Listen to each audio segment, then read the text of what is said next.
Accidentally finding love. Without meaning to, she entered the wrong ranch and found the love of her life. What was supposed to be just asking for directions turned into the beginning of an unforgettable story. Surrounded by sick horses, family, secrets, and a man hiding from life, she decided to stay. And between bandages, silences, and reunions, she discovered that getting lost was the best way to find herself. If this story interested you, don't forget to subscribe to our channel and tell us which city you're watching from. We'll continue. I promise this will be the best story you'll ever hear. The dust from the dirt road rose in small clouds as Lucy's car advanced slowly. The GPS had lost signal more than half an hour ago, and now the 25-year-old found herself completely lost among green hills and wooden fences that seemed endless. The sun was beginning to set on the horizon, painting the sky orange. "I should have waited for tomorrow's bus to Riverdale," she muttered to herself, gripping the steering wheel tightly. The veterinary school vacation was supposed to be peaceful at her aunt's house, not a disastrous adventure through the back roads of Colorado. After another 20 minutes of driving in circles, Lucy spotted a robust, dark wooden gate topped with a wrought iron arch that read Horizon Ranch. With few options and the fuel gauge on reserve, she decided to enter and ask for directions. The path that opened beyond the gate was even more impressive. An avenue of century-old trees formed a green tunnel leading to a large, colonial-style house with spacious porches and white walls. As she approached, Lucy felt a strange sensation, as if this place existed in another dimension of time. She parked near a side corral and got out of the car. The silence was almost palpable, broken only by the distant neighing of horses. She walked timidly to the porch, but before she could call out to anyone, a deep voice surprised her. "This is private property. Are you lost, ma'am?" She turned quickly and found herself facing a tall man, approximately 40 years old, with dark hair and grey streaks at the temples.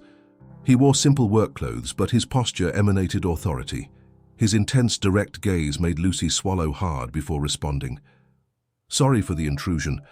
I'm trying to get to Riverdale, but I'm completely lost."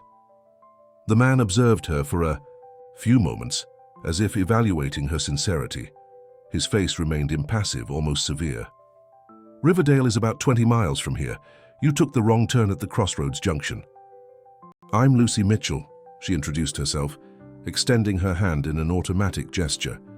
He hesitated briefly before returning the greeting. His hand was rough, calloused from daily work. "Anthony Morgan," he replied dryly. "I can point you in the right direction." While he explained the route, Lucy noticed movement in the nearby stable. A worker was trying to control a horse that seemed agitated, pawing at the ground with evident discomfort. "Your horse seems to have some problem," she commented, interrupting Anthony's directions. His gaze hardened even more. "It's just temporary discomfort, nothing that should concern visitors." "I'm a veterinary student," she explained, her posture subtly changing. The discomfort of being lost gave way to professional confidence. From the posture and agitation, it seems like something more serious than simple discomfort. "I have people who take care of that," he cut her off, indicating the path back to the gate. "Drive straight for about 3 miles, then turn right. At the first crossroads, you can't miss it." Something in his definitive tone bothered Lucy. It was as if she had touched some sensitive point just by mentioning the animal. She thanked him for the directions and returned to her car. But before starting the engine, she cast one last look at the stable. Other horses also seemed restless. 3 days later, in the small town of Riverdale, Lucy was having coffee at the Central Diner when she overheard a conversation at the next table. "The folks at Horizon Ranch are having problems with their horses. They've already lost 2 valuable animals this month," commented a man in a straw hat. "Anthony Morgan is too stubborn to ask for help," replied another. "Since his wife left, he's closed himself off from the world. Even his children don't stay at the ranch anymore." Lucy felt a tightness in her chest, remembering the agitated horses she had seen. She quickly finished her coffee and returned to her aunt's house, where she spent the afternoon researching Horizon Ranch. She discovered it was one of the most traditional in the region, famous for breeding purebred horses, but had been facing difficulties in recent years. The next morning, against her aunt's advice, Lucy drove back to the ranch. This time she found the gate open and went straight to the stable. There she found two workers discussing how to treat a horse lying down. "Good morning," she greeted, attracting surprised looks. "I'm Lucy Mitchell, final year veterinary student. I heard about the problems with the horses and thought I might be able to help." "You need to talk to the boss," one of them said, visibly uncomfortable, "and he doesn't usually accept help from strangers." "Where can I find him?" "No need to look." Anthony's deep voice sounded behind her. "What are you doing on my property again, Miss Mitchell?" Lucy turned, maintaining a firm posture despite the intimidating look. "I came to offer help. I heard your horses are sick. And as I said before, I'm almost finished with my veterinary degree. Maybe I can identify the problem." "I have hired veterinarians," he responded dryly. "Who apparently aren't solving the situation," she retorted, surprising herself with her boldness. "If you've already lost animals, as they say in town, perhaps a different perspective might help." Something changed in his look, a brief flash of interest or respect, perhaps. After a moment of tension, Anthony nodded slightly. "Show me what you can do, then." During the next 2 hours, Lucy carefully examined several horses, collected samples and asked specific questions about feeding, routine, and medical history. The workers, initially reluctant, gradually collaborated with information. "It's a severe worm infestation," she finally concluded while washing her hands. "Probably Strongylus vulgaris. The new pasture in the north area of the ranch must be contaminated. You need to isolate the affected animals and start treatment with ivermectin, plus a complete deworming protocol for all the horses." Anthony observed her with an expression that mixed skepticism and curiosity. "How can you be so sure?" "The symptoms are quite characteristic. The poor performance, intermittent fever, defensive posture. Plus, I saw eggs in the preliminary exams I did." He remained silent for a few moments as if fighting an internal battle. "I'll consult my veterinarian about your observations," he finally said. "Do that," Lucy replied, handing him a paper with her notes. "But don't take too long. The more time passes, the harder the recovery will be for the animals." Before leaving, she noticed an imposing black horse isolated in a stall away from the others. Unlike the others, he didn't show symptoms of worms, but he kept one of his hind legs suspended, avoiding putting full weight on it. "And that one?" she asked, indicating the animal. Anthony's face hardened again. "Shadow isn't part of this discussion. He has an old injury that doesn't respond to treatments," Lucy observed the horse carefully. "May I take a look at him too?" "Not today," the answer came firmly, ending any debate. "Thank you for your help with the other animals. Jake will escort you to the exit." As she left the ranch, Lucy was certain of two things. Her analysis of the worm infestation was correct, and there were many more untold stories on that ranch than she could imagine. The black horse, Shadow, and his mysterious owner had sparked her curiosity in a way she couldn't explain. 3 days later, she received an unexpected call. It was Jake, the ranch foreman. "Miss Lucy, the boss asked me to let you know that your diagnosis was correct. The animals have already started treatment and are responding well. He asked if you could return to the ranch tomorrow, said he has something to discuss." Lucy drove down the dirt road with a feeling of anticipation she couldn't explain. The low clouds announced rain for later, but the weather was still good when she crossed the gate of Horizon Ranch. This time, unlike her first visit, everything seemed different.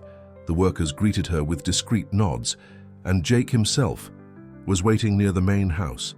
"Good morning, miss," the foreman smiled slightly. "The boss is in the main stable. He asked me to accompany you there." As they walked, Lucy noticed that the atmosphere seemed less tense. Some horses were grazing peacefully, and those in the stalls showed visible improvement. "The treatment you suggested worked very well," Jake commented. "We'd been fighting this disease for 3 months without really understanding what it was." "Your veterinarian didn't identify the worm infestation?" "Dr. Paul comes once a week from the city. He's a good professional, but he can't always see all the details," he explained diplomatically. "The boss is, he's not one to ask for help. He prefers to solve everything himself." When they reached the stable, they found Anthony feeding one of the foals. His expression, though still serious, didn't have the hostility of the first time. When he saw her, he gave a brief nod. "Miss Mitchell, thank you for coming." "You can call me Lucy," she replied with a smile. "How are the animals?" "Recovering well. Your diagnosis was correct," he admitted, and something in his voice suggested that acknowledging mistakes wasn't common for him. "In fact, that's why I asked you to come. I'd like to propose something." Anthony led her through the stable, showing the results of the treatment. The horses really showed significant improvement. More lively eyes, firmer posture, normalized appetite. "I spoke with your veterinarian on the phone," Lucy commented. "He seems very competent. I believe from now on it will be easier to keep everything under control." "Yes, but he won't come again until next week," Anthony replied, stopping in front of the last stall. "And there's still one case that concerns me." It was the stall of the black horse, Shadow. The imposing animal watched them with attentive eyes, but still kept his hind leg suspended, avoiding putting full weight on it. "This is the best horse I've ever had," Anthony continued, with a different, almost soft tone of voice. "Champion in 3 national competitions. A year ago he suffered a tendon injury during training. All conventional treatments have been tried, without success." Lucy approached the stall cautiously. The black horse backed up a few steps, distrustful. "He doesn't usually accept strangers," Anthony warned. "He's as wary as I am, as Jake says." The comment, made with a slight tone of self-irony, surprised Lucy. She smiled, maintaining a respectful distance from the animal. "May I examine him?" "That's why I called you. I'd like to hire your services during your vacation. A kind of supervised internship, if you prefer. I'd pay a fair amount, of course." The proposal was unexpected. Lucy had planned only 2 weeks at her aunt's house, but the idea of working with horses of this caliber was tempting, a rare opportunity for a student. Besides, there was something about that ranch and its mysterious owner that aroused her curiosity. "I accept," she replied without hesitation. "Sir, but to treat Shadow properly, I'll need your trust, both the horses and yours." Anthony looked at her intensely, as if trying to decipher her intentions. After a moment, he nodded slightly. "You'll have to earn both." In the following weeks, Lucy established a routine at the ranch. She arrived early every morning and worked until late afternoon.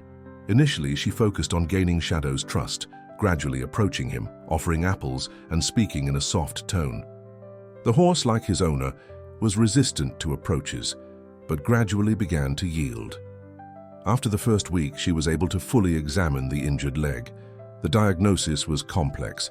An old injury to the superficial digital flexor tendon, aggravated by poorly conducted recovery attempts. "He needs prolonged treatment," she explained to Anthony one afternoon as they watched Shadow from a distance. "Specific physical therapy, local applications, and a lot of time. There's no guarantee he'll compete again, but he can have a normal life without pain. Time is the one thing there's plenty of in this place," he replied, looking at the horizon. "But competing was always his life." "Like yours," Lucy ventured. Anthony turned to her with an expression that mixed surprise and a shadow of a smile. Observant, as well as competent. That was the first of many conversations that transcended the professional aspect. While Lucy worked with Shadow, applying compresses, therapeutic massages, and controlled exercises, Anthony frequently accompanied her. At first, he just observed in silence. As the days passed, he began to ask questions about the treatments, then about her studies, her family, her plans. One afternoon during a thunderstorm that confined them to the stable, Lucy finally gathered the courage to ask about the children who, according to town rumors, lived far away. "They're twins," he answered after a long silence, surprising her with his frankness. "Peter and Claire. They're 9 years old and study at a boarding school in Denver. It must be hard to be away from them." "It was the best decision," he replied, his gaze fixed on the heavy rain outside. "The ranch is no place for children without a mother." The silence that followed was heavy with untold stories. Lucy didn't insist, but at that moment, she understood a bit more about the loneliness that surrounded this man. At the end of the 3rd week, Shadow gave the first signs of significant improvement. He began to lightly support the injured leg and allowed Lucy to touch him without resistance. Anthony, seeing the progress, showed a contained emotion that she had never witnessed. "You've achieved what no veterinarian could," he commented as they walked back to the main house after a day's work. "You've earned his trust." "There's still a long way ahead," she replied modestly, "but we're making progress." That night, for the first time, Anthony invited her to dinner at the main house. The table was set with care that revealed the invitation hadn't been a spur-of-the-moment impulse. As they ate, the conversation flowed with surprising naturalness. He told her about the history of the I Ranch, founded by his grandfather, and about the golden years when Horizon Ranch horses were sought after throughout the country. After dinner, on the spacious porch that surrounded the house, Anthony served coffee and unexpectedly opened up a bit more. "My wife Helen loved this place as much as I did," he said, looking at the distant lights of the stable. "She understood horses like no one else. Shadow was her favorite." Lucy felt the weight of the confession. It was the first time he had mentioned his wife by name. "What happened to her?" she asked gently. "A car accident 4 years ago," he replied, his voice low and controlled. "We had argued that morning. She drove away furious and never came back." The silence that followed was dense with guilt and unprocessed pain. Lucy resisted the impulse to touch him or offer words of consolation that would sound empty. Instead, she shared her own story. "I lost my father when I was 15. He was a farmer too in upstate New York. It was because of him that I decided to study veterinary medicine."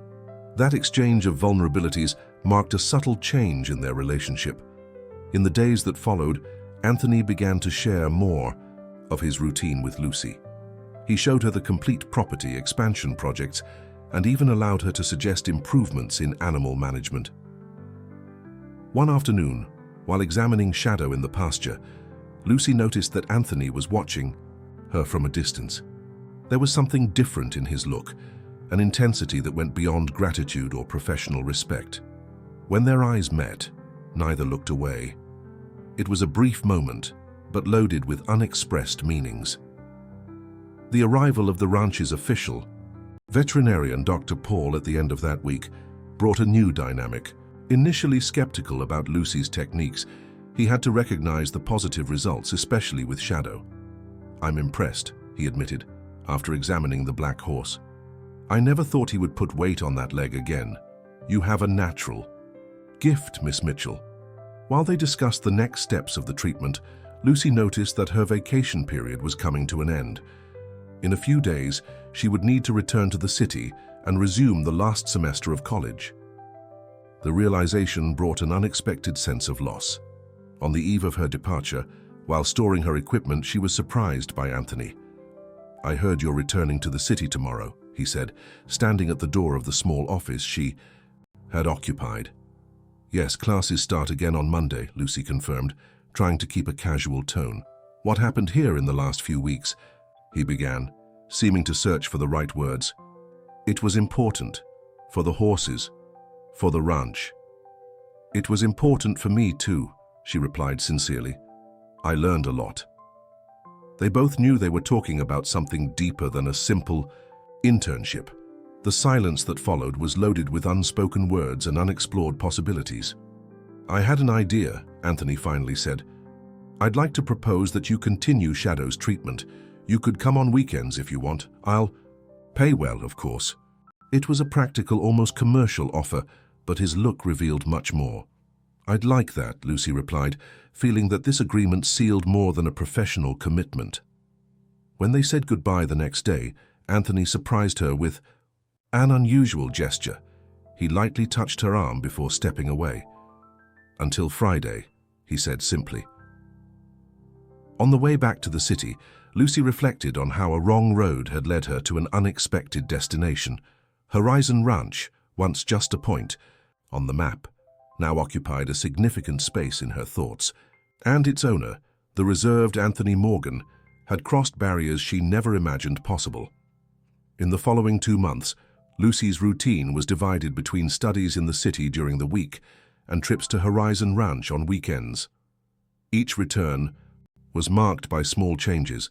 Shadow continued to progress, gradually putting more weight on the injured leg, The stable gained new facilities suggested by her, and Anthony, little by little, revealed deeper layers of his personality. It was a Friday in June when Lucy arrived at the ranch and noticed unusual activity. Workers were organizing the garden around the main house, and two maids were carrying clean sheets to the second-floor rooms, normally closed.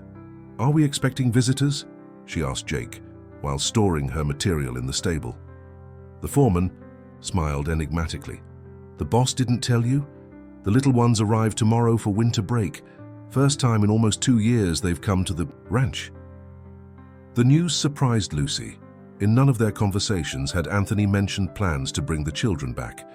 She found him on the porch of the house, checking a list with the housekeeper.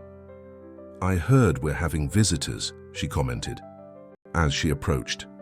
Anthony dismissed the housekeeper before answering, a slight nervousness perceptible in his gestures. "Peter and Claire arrive early tomorrow. They'll stay throughout the school break," he explained, trying to maintain a casual tone. It was a recent decision. "That's great news," Lucy replied sincerely. "They must be anxious to return." "Actually, I'm not sure," he admitted, watching the horizon. "The last visits were complicated. I'm not exactly what you'd call a present father." There was a vulnerability in his confession that touched Lucy deeply. For the first time, he was openly admitting an insecurity. "Children are more understanding than we imagine," she offered gently, "and 3 weeks is enough time to build new memories." That night, after dinner, Anthony surprised her with an unusual request. "I'd like you to meet my children," he said, serving coffee on the porch. "In fact, I'd like you to be here tomorrow when they arrive." "Are you sure it's an important family moment?" "Precisely why," he replied, his gaze meeting hers. "You have a way with skittish animals. Maybe it works with suspicious children." And an awkward father, too. The honesty disarmed Lucy. This man, normally so controlled and confident, was admitting his fragility in the face of interrupted fatherhood. "I'll be here," she promised. The next morning dawned clear and cool. Lucy arrived early at the ranch and found Anthony visibly tense, repeatedly checking the rooms prepared for the children. "Does Claire like purple or pink?" he asked abruptly, looking at the curtains in the girls' room. "I can't say," Lucy smiled, "but I'm sure what's important to her will be being with her father, not the color of the curtains." The sound of an approaching car interrupted the conversation. It was an official vehicle from the boarding school, bringing the twins. Anthony took a deep breath before going down to receive them, with Lucy a few steps behind. The children, who got out of the car, didn't physically resemble their father, having inherited the delicate features and light hair of their mother, as Lucy could tell, comparing them with a photo she had seen in the house. Peter, with a serious expression and rigid posture for a 9-year-old boy, greeted his father formally. Claire, partially hiding behind her brother, just waved timidly. "How was the trip?" Anthony asked, clearly uncomfortable with the paternal. "Rolk inadequate," replied Peter, using vocabulary unusual for his age. "We had regular stops and the driver was punctual." The awkward silence that followed was broken by Lucy, who approached with a warm smile. "You must be Peter and Claire. I'm Lucy, the veterinarian who's treating the ranch's horses. Your father talks about you a lot." Both children observed her with curiosity, especially Claire, whose eyes lit up at the mention of horses. "Do you take care of Shadow?" the girl asked, her voice almost a whisper. "Yes, I'm taking care of him." "Do you know Shadow?" Claire nodded, finally coming out from behind her brother. "Mum used to take me to see him when I was little. Is he still black as night?" "The blackest and most beautiful horse I've ever seen," Lucy confirmed, "and he's getting better every day. Maybe you'd like to help me with him later." The invitation brought the first genuine smile to the girl's face. Anthony observed the interaction with a mixture of gratitude and admiration. The first few hours were marked by adjustments and discoveries. The children settled into their rooms, while Anthony awkwardly tried to create a routine that would please them. During lunch, Lucy noticed the family dynamics. Peter assumed an almost adult posture, as if trying to fill a void left by his mother, while Claire remained withdrawn, observing everything with attentive eyes, but rarely speaking. In the afternoon, as promised, she took Claire to the stable to see Shadow. The transformation in the girl was immediate. In front of the black horse, all her shyness disappeared. She talked to the animal in a low voice, telling him about school and friends as if they were old acquaintances. Mom used to say Shadow understood everything, she explained to Lucy while stroking the animal's neck. She said he kept secrets, better than people. Your mother seems to have been a very special person, Lucy commented gently. Claire nodded, her eyes momentarily clouded. Dad changed after she left. He got quiet, sad. That's why we don't like coming here. It reminds us too much of her. The childlike sincerity revealed more about the family dynamics than all previous conversations with Anthony. Lucy then understood the weight these children carried, not just the absence of their mother, but also the transformation of their father into someone they no longer recognized. When they returned to the main house, they found Peter and Anthony in an uncomfortable silence on the porch. The boy was leafing through a book, while his father seemed lost in thought. Lucy realized she needed to intervene. "How about a tour of the ranch tomorrow?" she suggested. "We could have a picnic near the creek. Jake told me there's a beautiful waterfall there." The suggestion cheered the children and visibly relieved Anthony's tension. That night, during dinner, the conversation flowed a little more easily, with Lucy serving as a bridge between father and children. Later, after the children had gone to bed, Anthony found Lucy on the porch, watching the stars. "I don't know how to thank you," he said, joining her at the railing. "You have a gift with them, just as you do with horses." "Children and horses have something in common," she smiled. "They can tell when someone is nervous or insecure. Relax, be yourself. They just want their father back, not a perfect stranger." Into the days that followed, Lucy's presence became essential in rebuilding family bonds. The tours around the ranch, shared meals and Shadow's treatment sessions, which now counted on Claire's enthusiastic participation, created a routine that gradually smoothed the edges between father and children. Peter, initially more resistant, began to open up when Anthony invited him to help with ranch tasks. The boy proved to be meticulous and intelligent, quickly absorbing the knowledge about rural management that his father shared. In the second week of the vacation, however, an unexpected visit disturbed the harmony that was beginning to establish. An elegant car crossed the ranch gate one Sunday morning, bringing a gentleman of austere appearance and impeccably dressed. "Albert," Anthony murmured upon seeing him approach, his body instantly tense. "The children's maternal grandfather."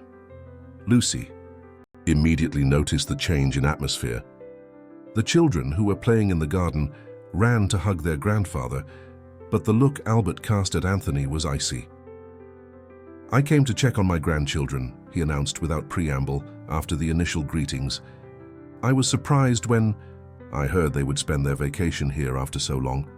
There was an implicit accusation in his words.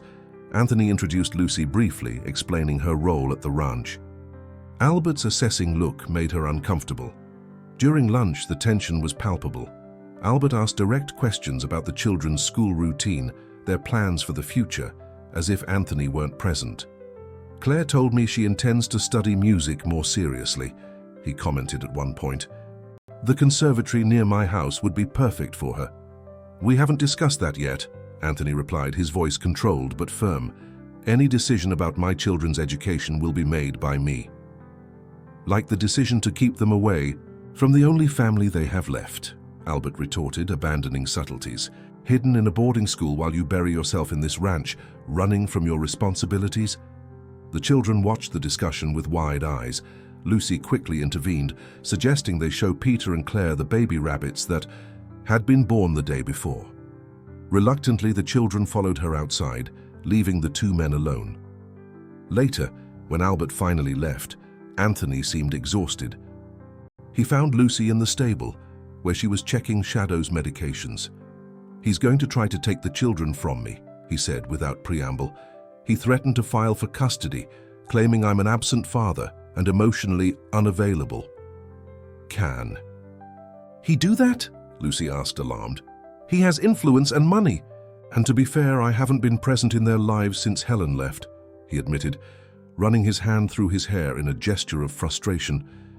He blames me for the accident. Maybe rightly so. It was the first time Anthony had spoken so openly about his guilt. Lucy approached, resisting the impulse to touch him. What happened? We argued that morning. I wanted the twins to study here in the region, but Helen insisted on the school in Denver. I said harsh things, accused her of wanting to keep the children away from me. His voice faltered slightly. She drove away furious. The road was wet. The car... He couldn't finish the sentence. Lucy, unable to contain herself, gently touched his arm. It wasn't your fault, Anthony. It was an accident. I told myself that for years, but afterwards, I couldn't look at the twins without seeing Helen, without remembering that if it weren't for me, she would be here, he confessed, his voice almost a whisper. So I sent them away. It was easier that way. And now? Now I don't know what to do. Albert is right. I failed as a father, but I can't lose them too. At that moment, Claire appeared at the entrance to the stable, her small face marked with concern. Daddy, Grandpa said we might go live with him. Is that true? The innocent question carried the weight of all the uncertainties that hovered over that fragmented family. Anthony looked at his daughter, then at Lucy, as if seeking strength or guidance. Come here, sweetheart, he called, kneeling to be at the girl's height. When Claire approached, he hugged her with an intensity that surprised everyone, including himself. Your home is here. It always has been, and always will be. Lucy observed the moment with a lump in her throat. Something fundamental was changing. On that ranch, not only was Shadow learning to stand on all four legs again, but Anthony was also relearning to be a father. That night, after the children had fallen asleep, Anthony and Lucy sat on the porch under a starry sky. The silence between them was comfortable, charged with an intimacy built over the months. We need a plan, he finally said. Albert won't give up easily. And maybe he's right. This ranch isn't the most suitable place for children. There's no school nearby, no friends their age. But it's their home, Lucy replied softly. And you're the father they need. The rest can be adjusted. When their eyes met in the dim light of the porch, something definitely changed between them. They were no longer just the veterinarian and the rancher, but two people united by a bond that transcended simple definitions. You changed everything, you know, he said, his voice softer than ever. Since you came through that gate, lost on the road. Maybe I needed to get lost to find the right path, she replied, allowing herself the vulnerability she had been avoiding. When his hand found hers in the dark, Lucy felt that, like Shadow, she was learning to trust again. And like the imposing black horse, Anthony was also taking his first steps toward recovery from a deep and old wound. The last week of school vacation was approaching its end, but the shadow of Albert's threat loomed over Horizon Ranch. Anthony had consulted his lawyer, who confirmed his concerns. The maternal grandfather had a solid case to request custody of the children, especially considering the father's history of estrangement in recent years. We need to prove this is the best place for them, Anthony explained to Lucy as they walked across the property on a sunny morning, that I'm capable of being the father they deserve. Anthony's transformation in recent weeks was remarkable. The reserved and bitter man gave way to a father who genuinely tried, even if sometimes awkwardly, to reconnect with his children. He had organized horseback rides, fishing at the creek, story nights on the porch, small moments that built a new family memory. Peter and Claire also flourished with paternal attention. The boy gradually abandoned his rigid and adult posture, allowing himself to be a child again. Claire, in turn, had become more confident and expressive, especially during Shadow's treatment sessions, in which she actively participated under Lucy's supervision.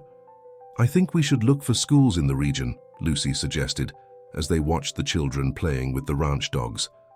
There are some good options in Riverdale, and you could take them and pick them up daily. It would be a complete change in the ranch routine, Anthony pondered, but maybe that's exactly what we need.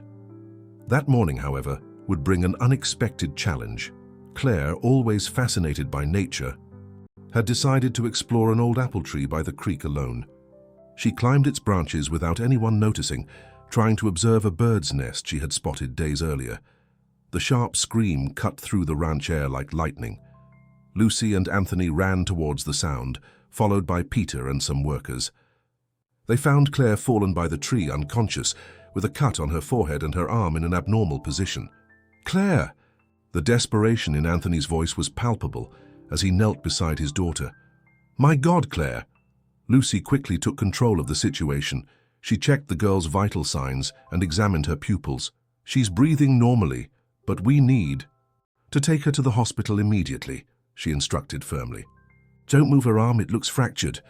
Peter, run to the house and ask Jake to prepare the truck." The boy obeyed without hesitation, while Anthony remained paralyzed, holding his daughter's intact hand. His eyes revealed a deep terror, beyond the natural concern of a father. "I can't lose her too," he murmured, his voice almost inaudible. "I can't." "You won't lose her," Lucy assured, keeping calm despite her own racing heart. "Claire is strong, Anthony, but we need to act quickly." During the journey to the Riverdale Hospital, Claire briefly regained consciousness, calling for her father before falling asleep again. Anthony held her small hand between his, as if he could transfer strength through the contact. At the hospital, doctors quickly took the girl for tests. While they waited in the waiting room, Anthony looked like a man on the verge of collapse. Peter, sitting silently next to Lucy, watched his father with frightened eyes. "Dad's afraid it will be like with Mom," the boy whispered to Lucy, "that Claire will go away forever." The child's perceptiveness surprised Lucy. She hugged Peter gently, realizing that he too carried the weight of that family trauma. "Your sister will be fine," she assured. "And your father too. You're all stronger than you think." When they were finally able to see Claire, they found her lying in a hospital bed, pale but conscious. Her arm was in a cast and a small bandage covered the cut on her forehead. Anthony approached hesitantly, as if afraid his daughter might disappear at any touch. "I'm sorry, Daddy," Claire murmured, tears shining in her eyes. "I just wanted to see the birds." Something broke inside Anthony at that moment. He sat on the edge of the bed and carefully hugged his daughter, allowing himself to cry openly for the first time since losing his wife. "It's okay, my little one," he whispered through tears. "Everything's okay now." Lucy observed the scene from the door with Peter at her side. The boy spontaneously held her hand, a gesture that said more than words. At that moment, she understood that she had become part of that family, in a way she hadn't planned or foreseen. During the admission process, a question arose that caught everyone by surprise. "Are you the mother?" the nurse asked, addressing Lucy. Before she could answer, Claire intervened from the bed. "She's our new mom." The simplicity of the child's declaration carried a truth that none of the adults had dared to name until then. Lucy, surprised, looked at Anthony, who was watching her with a disturbing intensity. "I'm the stepmother," she finally answered, feeling the weight and responsibility of that word. That night, while Claire rested in the hospital under observation, Anthony and Lucy talked in the silent corridor. The day's emotions had broken the last barriers between them. "When I saw Claire fallen," he began, his voice hoarse with exhaustion, "I relived everything again. The phone call about Helen, the rush to the hospital, the doctor saying there was nothing more to be done." Lucy took his hands in hers, offering silent support. "But then you were there," he continued, "doing exactly what needed to be done, when I couldn't even think straight, like you did with Shadow, with the ranch, with my children, with me." "I just did what anyone would do," she replied modestly. "No," he interrupted her, holding her gaze. "You did what only Lucy Mitchell would do. You came into my life by chance and transformed everything, and now I can't imagine the ranch or any future without you." The declaration hung between them, loaded with meaning. Before Lucy could respond, her phone rang. It was her advisor from college, reminding her about the international internship that would begin in 2 weeks, a unique opportunity to work with renowned equine medicine specialists in Argentina. An internship she had almost forgotten amid the events at the ranch. "It's important," Anthony said, noticing her conflicted expression after hanging up. "You should go. I can't ask you to give up your dreams." The return to the ranch the next day, with Claire being discharged with a recommendation for rest, was marked by contained joy. The experience had brought the family even closer, but had also brought up the inevitable question: the future. The school vacation ended in 3 days, and Lucy would need to return definitively to the city to complete her last semester and prepare for the international internship. However, the next morning, a judicial notification arrived at the ranch.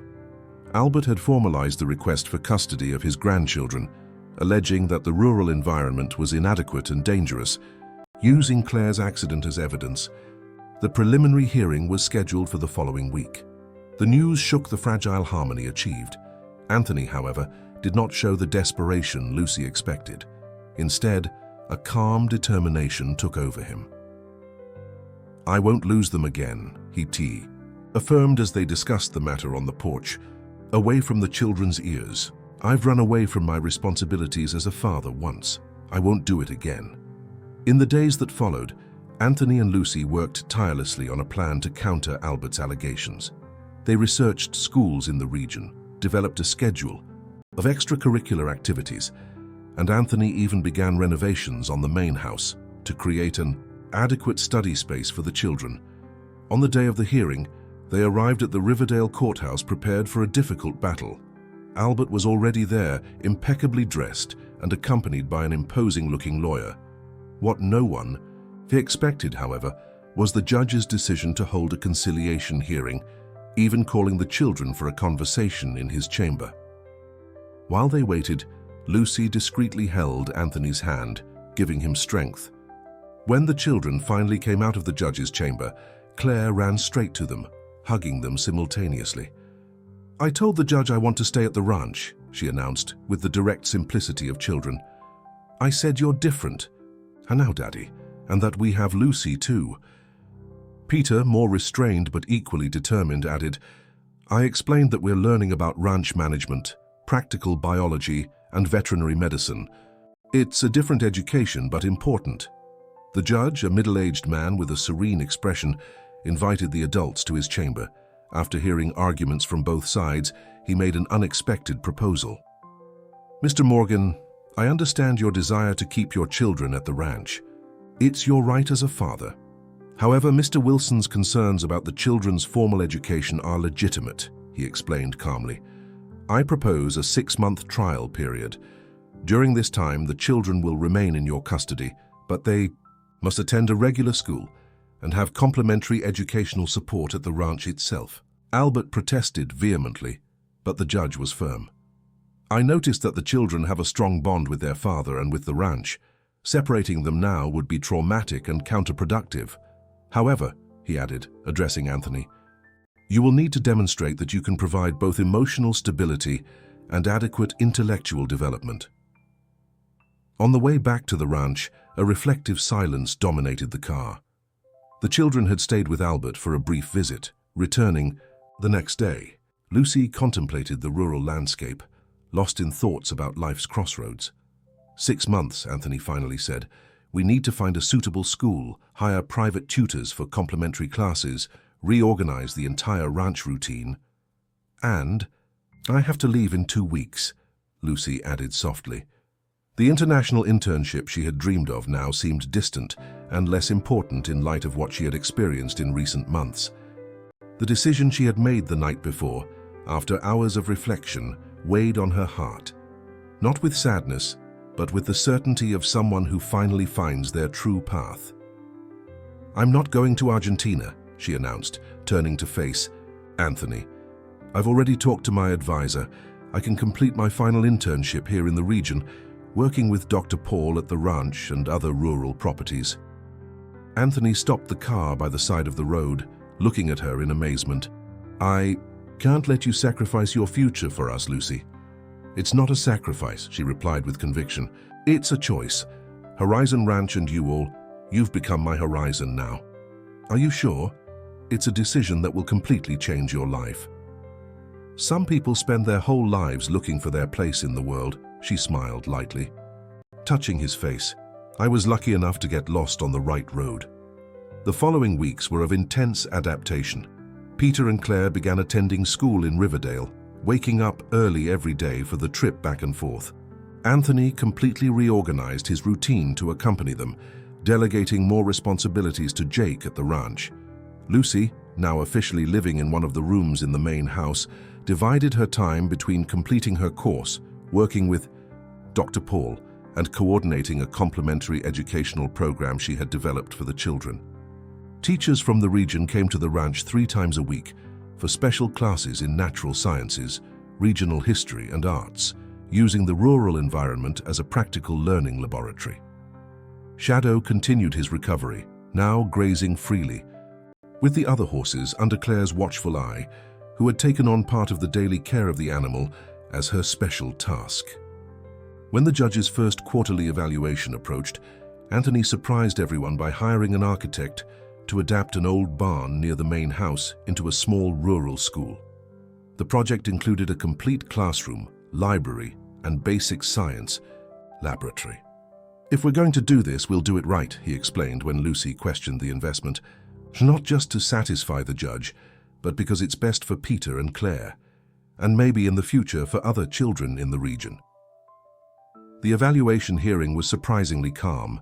The children were showing excellent academic performance, were visibly happy and healthy, and the ranch's educational project impressed even Albert, who was beginning to soften his position.